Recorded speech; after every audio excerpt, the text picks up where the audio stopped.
नमस्कार, हेल्थ गुरु में आपका स्वागत है। मैं हूं आपके साथ Rahul Sinha. World Heart Federation हर साल 29 सितंबर को वर्ल्ड हार्ट डे मनाता है ताकि लोगों को दिल की बीमारियों के बारे में जागरूक कर सके।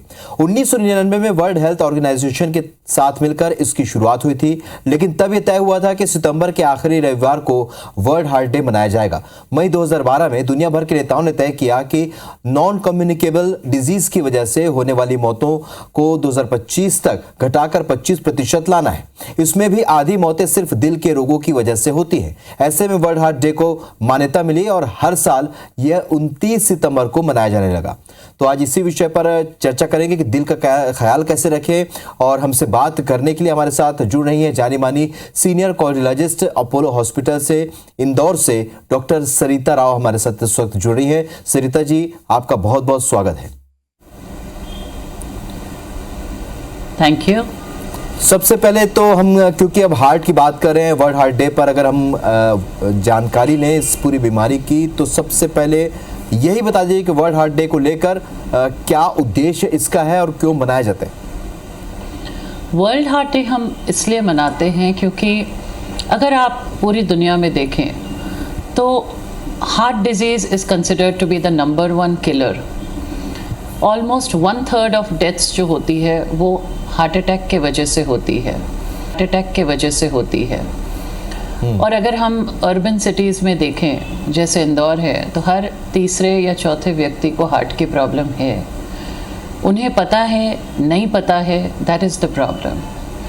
तो वर्ल्ड हार्ट डे हम इसलिए मनाते हैं ताकि इस दिन हम लोगों को जागरूक कर सकें कि वो अपने हार्ट के प्रति सीरियस हो जाएं, उसका चेकअप कराएं, ये पता करें कि उन्हें हार्ट की प्रॉब्लम है कि नहीं है, और उसे रोकने के लिए, उसे प्रिवेंट करने के लिए या उसकी ट्रीटमेंट करने के लिए जो भी मेजर्स हैं वो अप्रोप्रिएट मेजर्स वो लें जी। So we want to make people very aware of the heart and keep it healthy. ठीक है, तो वर्ल्ड हार्ट डे तो हम इसीलिए मनाते हैं ताकि लोगों को ज़्यादा से ज़्यादा जागरूक करें। अब चूंकि हम एक शरीर की बात करें डॉक्टर साहब, क्योंकि शरीर ये इशारा करता है कि आपके शरीर में क्या क्या खतरे हो सकते हैं या किस तरीके से वो आप उस खतरे की ओर आगे बढ़ रहे हैं, इशारा ज़रूर करता है। लेकिन हार्ट को लेकर, हार्ट अटैक को लेकर या हार्ट से संबंधी समस्याओं को लेकर क्या शरीर किस तरीके से इशारा करता है? कैसे समझें कि आपके हार्ट में कोई समस्या आने वाली है? हमारे हार्ट जो है, जब भी हमारे हार्ट में कोई प्रॉब्लम होती है, ब्लॉकेजेस होती हैं, तो हमें काफ़ी साइंस और सिम्टम्स आती हैं। सबसे कॉमन साइन सिम्टम जो होती है that is of chest pain. ना लोगों में बहुत सारी गलतफहमी है कि पेन सिर्फ अगर लेफ़्ट साइडेड हो तो वो हार्ट की होती है। ऐसा नहीं है। Pain anywhere from the level of the diaphragm to the level of the jaw, right side, left side, पीठ में दर्द, कंधों में दर्द, राइट हैंड, लेफ्ट हैंड, या गले में तेज choking sensation, all of this pain is related with heart disease. इसके अलावा अगर आपकी सांस फूल रही है, खास करके डायबिटिक्स में साइलेंट एंजाइना होती है, उनकी सिर्फ सांस फूलती है। अगर सांस फूल रही है, अगर तेज पसीना आ रहा है, घबराहट आ रही है, चक्कर आ रहा है, अनयूजुअल फैटीग हो रही है, थकान हो रही है, ये सारे कुछ इम्पेंडिंग हार्ट अटैक के साइन सिम्टम्स होते हैं। इनमें से किसी भी चीज़ को इग्नोर नहीं करना चाहिए और तुरंत अपने नज़दीकी डॉक्टर के पास जाना चाहिए। तो बिल्कुल अहम जानकारी आपने दी डॉक्टर साहब के। लोगों को ये लगता है कि अगर उल्टे हाथ में अगर झुंझुनी लग रही है या फिर ऐसा लग रहा है कि दर्द कर रहा है, तेज पेन हो रहा है या लेफ्ट हैंड साइड में कोई तकलीफ है, तो ये हार्ट से लोग जोड़ कर देखते थे। लेकिन आप कह रहे हैं कि अगर अपर साइड में कहीं पर भी इस तरह की समस्या, किसी भी हिस्से में दर्द का एहसास हो सकता है, तो ये हो सकता है कि दिल से संबंधित समस्या भी हो सकती है। डॉक्टर साहब, पिछले कुछ दिनों में हमने देखा कि बहुत कम उम्र के लोग, अर्ली एज के लोग भी लगातार हार्ट डिजीज़ का शिकार हो रहे हैं या सडनली हार्ट बंद हो जा रहा है, और इस तरह की समस्याएं भी हमने देखी। कई बार खबरें भी हम ऐसी दर्शकों तक पहुंचाते हैं। डॉक्टर साहब, तो दिल के रोग को से कैसे बचें, क्योंकि लाइफस्टाइल बहुत मायने रखता है। That is very true Rahul, क्योंकि लाइफस्टाइल इतनी इम्पोर्टेंट चीज़ है। हमारे देश में पर्टिकुलरली एशियंस में हार्ट डिजीज़ इतनी इम्पोर्टेंट है कि एशियंस को, इंडियंस को 10 साल पहले होती है heart disease as compare to the western counterpart. ये हमारी जेनेटिक प्रीडिस्पोजिशन है, और जब ये इंडियंस में होती है तो ये ज़्यादा एग्रेसिव, ज़्यादा malignant, more of triple vessel disease we see in younger patients in the Asian population. इसमें लाइफस्टाइल का बहुत इंपॉर्टेंट रोल है। टुडे द यंग पॉपुलेशन में बहुत अर्बनाइजेशन हुई है, विच मीन्स कि बहुत सारे लोग विलेजेस छोड़ के सिटीज़ में शिफ्ट हुए हैं। स्ट्रेस की लेवल बहुत हाई है, बहुत सारे लोग स्मोकिंग और टोबैको इन वेरियस फॉर्म्स लेते हैं। उनकी लाइफस्टाइल बहुत सेडेंट्री हो गई है, वो एक्सरसाइज करना भूल गए हैं। Because of digitisation, every person has a mobile, every person has a TV. तो लोग प्लेग्राउंड में नहीं जाते हैं, खेलते नहीं हैं, एक्सरसाइज नहीं करते हैं। फास्ट फूड का कंजम्पशन बहुत ज़्यादा हो गया है, प्रोसेस्ड फूड्स बहुत ज़्यादा लोग लेते हैं। So all in all, sedentary life, bad eating habits, lot of stress, lot of smoking, lot of alcohol, all of this has predisposed to more and more heart attacks in younger population. Doctor साहब, चूंकि हम अभी youngsters की बात करें, जो लगातार trend चल रहा है, एक तरीके से लोग जिम में एक्सरसाइज करते हुए उनका सडनली हार्ट फेल हो जा रहा है, हार्ट फेल जिसे कहा जाए, तुरंत दिल जो बंद हो जाता है। तो डॉक्टर साहब, इसे कैसे पहचाने? क्या ये भी कोई ऐसे सिम्टम या इशारा करता है? क्योंकि यंगस्टर्स को पता नहीं चलता, यंगस्टर्स का खून गर्म है और वो बहुत एक्टिव होते हैं, तो क्या उन्हें भी कोई ऐसा इशारा मिलता है क्या हार्ट से इस प्रॉब्लम को लेकर? ये जिम हार्ट अटैक्स जो हम देख रहे हैं, let's be very clear about it कि कभी भी कोई भी व्यक्ति अगर अचानक से, जिनकी पहले लाइफस्टाइल बहुत ही सेडेंट्री थी, अचानक से अगर वो एक दिन जिम जाते हैं और बहुत एग्रेसिव वर्कआउट स्टार्ट कर देते हैं, तो that's not good for him. कभी भी अगर आपका लाइफस्टाइल सेडेंट्री हो और आपने डिसाइड किया कि हाँ मुझे अब वर्कआउट करनी है, तो you have to take it very gradually. बहुत धीरे धीरे स्टार्ट करना पड़ता है, बिकॉज बहुत लंबे टाइम से आपकी body is not accustom to it. So it has to be a gradual process. Slowly आपको पहले वॉकिंग, फिर रनिंग, फिर then you have to hit the treadmill. You can't start it all in one day. अगर आप अचानक से कोई अनअकस्टम्ड exertion करेंगे और अंडरलाइंग आपको हार्ट डिजीज़ है कि नहीं है, ये आपको कभी भी पता नहीं होता है। सो वी ऑलवेज से कि अगर if you are deciding to go for an exercise training regiment, आप पहले आके अपना हेल्थ चेकअप कराइए। Today literally every hospital has a health checkup package जो subsidized रहती है। आप health checkup अपना कराइए, get your treadmill test done, get your echo done, find out कि आपके heart उस condition में है कि आप एक aggressive exercise training regimen में जा सकते हैं कि नहीं। और कोई भी चीज़ suddenly नहीं करना है। It has to be a very gradual process। ठीक है, ये तो आपने जिम की बात कही या कोई ऐसे स्पोर्ट्स की या एक्सरसाइज की बात कही जिसमें ये परिस्थितियाँ बनती हैं, लेकिन एक साइलेंट हार्ट अटैक भी क्या इसे ही कहते हैं डॉक्टर साहब? क्योंकि हमने देखा कि ऑफिस में काम करते हुए भी लोग सडनली इस तरीके से कोलैप्स हो जाते हैं या उनका हार्ट इस तरीके से बंद हो जाता है, ये घटनाएं भी सामने हैं डॉक्टर साहब? Yes, silent heart attack usually हम कहते हैं कि डायबिटिक्स को होता है, बिकॉज डायबिटिक्स को अक्सर पेन नहीं होती है, उनको साइलेंट अटैक होता है। So they don't complain of pain before the heart attack, but I will always say कि हर हार्ट अटैक के पहले पेशेंट को कोई ना कोई सिम्टम्स ज़रूर होती है। यूजुअली मोस्ट कॉमनली उनकी सांस फूलती है, बट लोग इसे इग्नोर करते हैं। फॉर एग्जाम्पल, अगर कोई पहले 4 किलोमीटर चल सकते थे और अब वो 2 किलोमीटर में थक जाते हैं, तो he doesn't take it seriously. वो ये सोचते हैं कि ओके, अब मेरी एज हो रही है, मैं थक जाता हूँ। वो कभी भी ये नहीं सोचते हैं कि ये इम्पेंडिंग हार्ट अटैक की साइन सिम्टम है। सॉफ्ट साइन, सॉफ्ट सिम्टम्स हर पेशेंट को होती है, बट वो इग्नोर करते हैं इसको। सो विच इज़ वाई अगर आपकी सांस फूल रही है सीढ़ी चढ़ने में, तो you must go and get your self checked up. That is not normal for you. अगर आप 40 साल के व्यक्ति हैं, सीढ़ी चढ़ने में सांस फूलने लग गई है, पहले आप 5 किलोमीटर चलते थे, अब आप 1 किलोमीटर में थक जाते हैं, तो आपको अपना चेकअप कराना है। These are all soft signs of impending heart attack. ठीक है, आप 40 साल की उम्र की बात करें, यानी 40 साल को ही अपन एक 35 से 40 साल के बीच एज ग्रुप को ही मान सकते हैं, जहाँ से आपको हार्ट टेस्ट करवाना होगा, ये पता करना होगा कि आपकी हार्ट की कंडीशन फिलहाल क्या है। डॉक्टर साहब, हमने देखा है, क्योंकि आप खुद एक महिला हैं, महिलाओं में पहले हार्ट से जुड़ी समस्याएं नहीं होती थी, लेकिन पिछले कुछ समय में हमने देखा कि महिलाओं में भी ये समस्या बढ़ी है। तो क्या वजह हो सकती है डॉक्टर साहब? ये ऐसा नहीं है राहुल जी कि महिलाओं में हार्ट की समस्या नहीं होती थी। That was a myth actually. लोग ये सोचते थे कि लेडीज़ को हार्ट अटैक नहीं होता था, क्योंकि वो नहीं जानते थे। लेडीज़ में जब हार्ट की प्रॉब्लम होती है तो उनकी साइन सिम्टम्स बहुत एटिपिकल होती है। वो अक्सर पेन का नहीं बोलती हैं।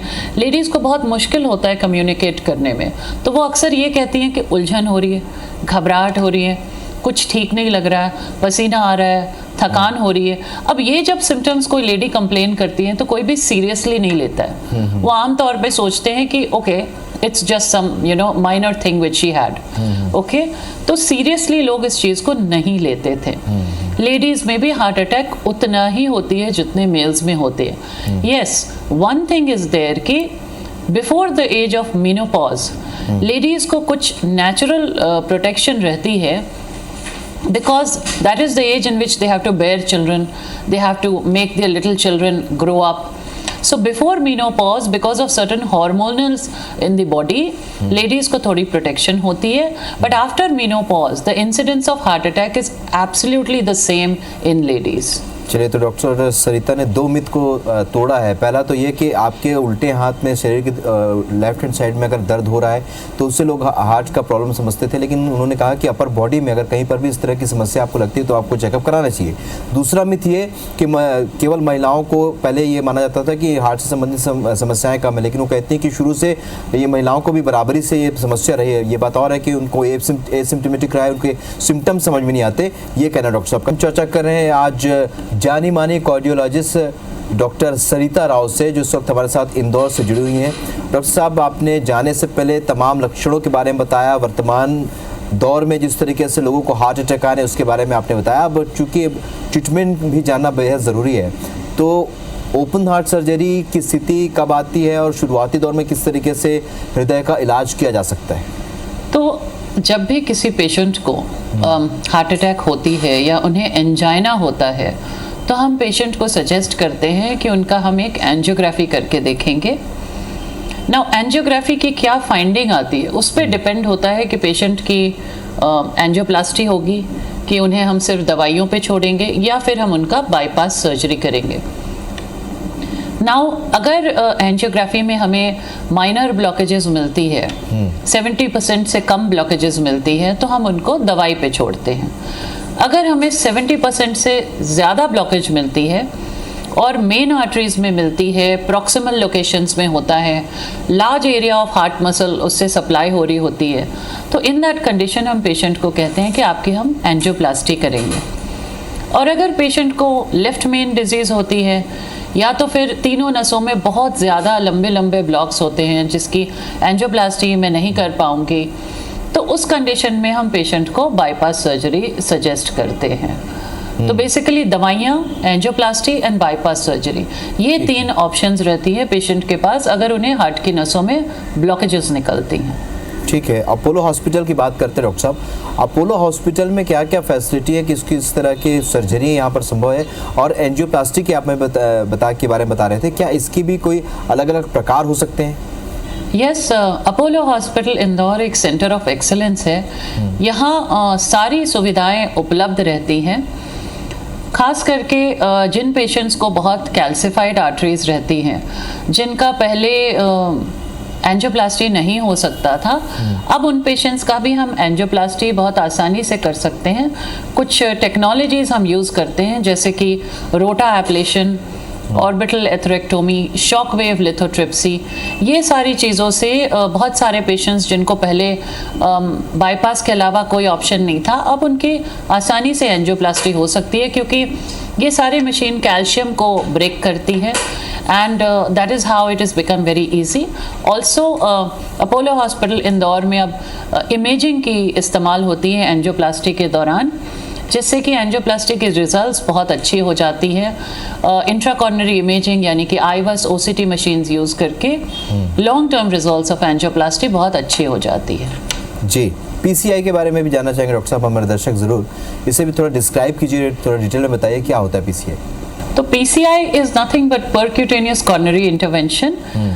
इसका मतलब लेमैन के लिए एंजियोप्लास्टी ही होता है।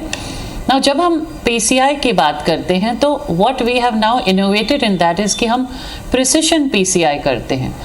प्रिसिशन पीसीआई का मतलब होता है, फर्स्ट हम आर्टरी के अंदर इंट्राकॉर्नरी इमेजिंग ले जाते हैं, ओसीटी यानी कि optical coherence tomography, and IVUS means intravascular ultrasound. तो पहले हम आर्टरी के अंदर जाते हैं, कहाँ ब्लॉकेज है ये देखते हैं, किस टाइप की ब्लॉकेज है, क्या ये फाइब्रस प्लेक है, क्या ये कैल्सिफिकेशन है, क्या ये फैटी टिश्यू है, किस टाइप की ब्लॉक वहाँ पे हुई है, वो हम एनालाइज करते हैं। और उसके बाद according to the type of disease which is there patient की ट्रीटमेंट होती है। बिकॉज अगर वहाँ कैल्शियम है, कम कैल्शियम है तो कटिंग बलून से हो जाता है, अगर ज़्यादा कैल्शियम है then I will need a rota ablation और एन ऑर्बिटल एथरेक्टोमी और समटाइम्स इवन शॉकवेव लिथोट्रिप्सी। और अगर ये चीज़ें नहीं है तो सिंपल बलून से ही उनका काम हो जाता है जी। किस पेशेंट के लिए क्या टेक्नोलॉजी सूटेड है ये हम इंट्राकॉर्नरी इमेजिंग, ओसीटी और आईविस करके पता कर पाते हैं, and this is called precision angioplasty. चलिए, तो हम चूंकि अब थोड़ा टेक्निकल चीज़ों पर बात कर रहे हैं और आप टेक्निकल टर्मिनोलॉजी को बहुत ही सरल तरीके से आप समझा रही हैं, तो हार्ट डिसीज़ के जब ट्रीटमेंट में TAVR की भी क्या भूमिका हो सकती है डॉक्टर साहब, ये भी अगर हमारे दर्शक जान पाएँ। सेंट्रल इंडिया में पहली बार हमने अपोलो हॉस्पिटल इंदौर में ही टावर ट्रीटमेंट स्टार्ट किया था। TAVR is basically transcatheter aortic valve replacement. इसका मतलब होता है कि आमतौर पे आपने पहले सुना होगा कि किसी की वाल्व खराब हो जाती है तो उनका हम ओपन हार्ट सर्जरी करके वाल्व बदल देते थे, तो उसमें पूरा सीना को चीरना पड़ता था। अब क्या हो गया है कि टेक्नोलॉजी इतनी एडवांस कर चुकी है कि किसी का अगर वाल्व रिप्लेसमेंट करना है तो वो हम सुई के माध्यम से कर देते हैं। पेशेंट को बेहोश करने की ज़रूरत नहीं पड़ती है, सीने पे कोई चीरा नहीं लगता है, ब्लड ट्रांसफ्यूजन की भी ज़रूरत नहीं पड़ती है। 45 मिनट का प्रोसीजर है, 2 दिन में पेशेंट घर चले जाता है, जैसे चल के आया वैसे चले जाता है। तो जिस तरीके से एंजियोप्लास्टी हम सुई के माध्यम से करते हैं, अब वाल्व रिप्लेसमेंट भी हम सुई के माध्यम से ही करते हैं और इस प्रोसीजर को टावर कहा जाता है। तो टेंशन से भी क्या हार्ट अटैक एक वजह टेंशन भी हो सकती है हार्ट अटैक आने की डॉक्टर साहब? साथ ही ये भी जानना चाहेंगे कि अगर अपोलो हॉस्पिटल कोई मरीज़ आता है तो हार्ट से संबंधित क्या चीज़ें उसको एक्सक्लूसिवली मिल सकती है, क्यों क्या उससे बड़े शहर जाने की इंदौर तो हालांकि काफ़ी डेवलप है इसमें, लेकिन क्या इससे और बड़े शहर या किसी मेट्रो सिटी में जाने की ज़रूरत नहीं पड़ेगी? आपके सवाल के 2 पार्ट थे। सबसे पहले राहुल जी, आपने पूछा स्ट्रेस टेंशन से क्या हार्ट अटैक हो सकती है? बिल्कुल हो सकती है। जिन लोगों को बहुत ज़्यादा स्ट्रेस रहती है लाइफ में, खास करके यंगस्टर्स को हम देखते हैं जिनके लाइफ बहुत फास्ट पेस्ड है और बहुत स्ट्रेस है, continuously under pressure to perform है, उन्हें हार्ट अटैक्स बिल्कुल सडनली होती है। तो स्ट्रेस को कम्बैट करने के बहुत सारे तरीके आपको अपनाने पड़ेंगे। Whether you find physical exercise helpful, या फिर आप मेडिटेशन करना चाहते हैं, या फिर because we are in India yoga is a very good way to de-stress. तो stress is a major risk factor, इससे आप दूर रहें और इसको कम करने के तरीके ढूंढें। Second part of your question Rahul ji is that क्या किसी पेशेंट को अब मेट्रो सिटी जाने की ज़रूरत है? तो बिल्कुल ही नहीं है, क्योंकि जो टेक्नोलॉजी, मैं सिर्फ इंडिया की बात नहीं करूंगी, वर्ल्ड वाइड जो भी टेक्नोलॉजीज अवेलेबल है वो सारे अपोलो हॉस्पिटल इंदौर में अवेलेबल है।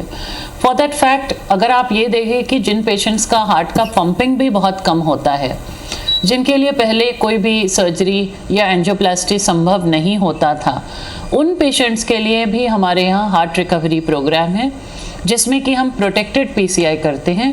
एक मिनिएचर हार्ट पंप होती है जिसे हम डालते हैं, जिसे हम इम्पेला डिवाइस कहते हैं, और इस डिवाइस डाल के बहुत कम पंपिंग वाले हार्ट पेशेंट्स जिनका 5% 10% सिर्फ हार्ट काम कर रहा है, उनकी भी सर्जरी बहुत सक्सेसफुली हो जाती है। सो बेसिकली हर टेक्नोलॉजी तो दुनिया में कहीं भी अवेलेबल है, वो आपके डोर स्टेप पे है एट अपोलो हॉस्पिटल इंदौर।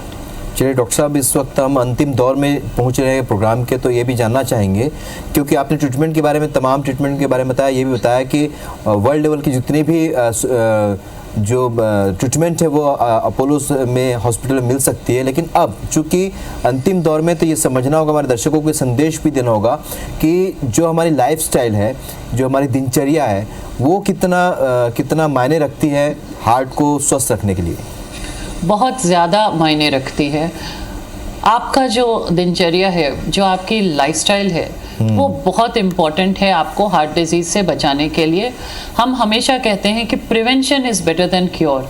हर डॉक्टर यही चाहता है कि आपको बीमारी नहीं हो और आपको डॉक्टर के पास आने की ज़रूरत नहीं पड़े, और ये सिर्फ तब हो सकता है अगर आप अपना ध्यान रखें। आज के फास्ट पेस्ड लाइफ में लोग अपना ध्यान रखना भूल गए हैं। मोस्ट इम्पॉर्टेंटली वी से नो योर नंबर्स। आप में से कितने लोग हैं जिनको आपका नंबर्स पता है? नंबर्स यानी कि आपका ब्लड प्रेशर का नंबर क्या है, आपका cholesterol number, your LDL cholesterol की लेवल क्या है, आपका शुगर लेवल क्या है। कोई ये टेस्ट कराते ही नहीं है जब तक कि बहुत देरी हो जाती है। So know your numbers, blood pressure, sugar और कोलेस्ट्रॉल आज ही आप अपना चेक कराएं, और अगर इसमें कोई गड़बड़ी है तो इसे हम ठीक करेंगे। इसके अलावा आप सेडेंटरी लाइफस्टाइल से दूर रहें, रोज कम से कम आधे घंटे एक्सरसाइज करें। कोशिश करें कि जब भी आप खाना खाएं तो अनकुक्ड फूड ज़्यादा खाएं, जैसे कि सैलड्स, फ्रेश फ्रूट्स, ये चीज़ें ज़्यादा खाएं। स्ट्रेस लेवल अपना कम करें and try that you do not smoke and don't take alcohol, because जो लोग स्मोक करते हैं उनकी risk of heart disease 3 times ज़्यादा हो जाती है। तो ये सारी चीज़ आप अपनाएं और अपनी हेल्थ को ठीक रखें ताकि आपको डॉक्टर के पास आने की ज़रूरत नहीं पड़े।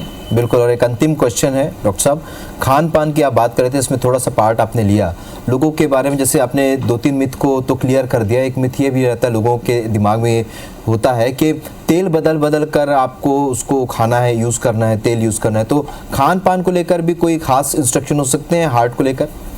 जब हम हार्ट की बात करते हैं तो हम बहुत सिंपल सी चीज़ लोगों को बोलते हैं कि आप घी, मलाई और मक्खन को अपने डाइट से दूर रखें, राइट। और खाने में रोज कोशिश करें कि आप ग्रीन लीफी वेजिटेबल्स लें, फ्रेश फ्रूट्स आप लें। जहाँ तक तेल के सवाल है, सबसे अच्छी ऑयल जो हार्ट के लिए होती है वो ऑलिव ऑयल होती है, बट ऑलिव ऑयल में इंडियन स्टाइल ऑफ कुकिंग बड़ा मुश्किल होता है एंड इट्स ऑल्सो एक्सपेंसिव। तो हम लोगों को बोलते हैं यस, आप तेल बदल बदल के इस्तेमाल करें ताकि हर तेल की आपको अच्छाई मिले, बुराई किसी की नहीं मिले। But all in all avoid processed foods को आप अवॉइड करें and try to take food which is rich in fruits, green vegetables and more of uncooked foods.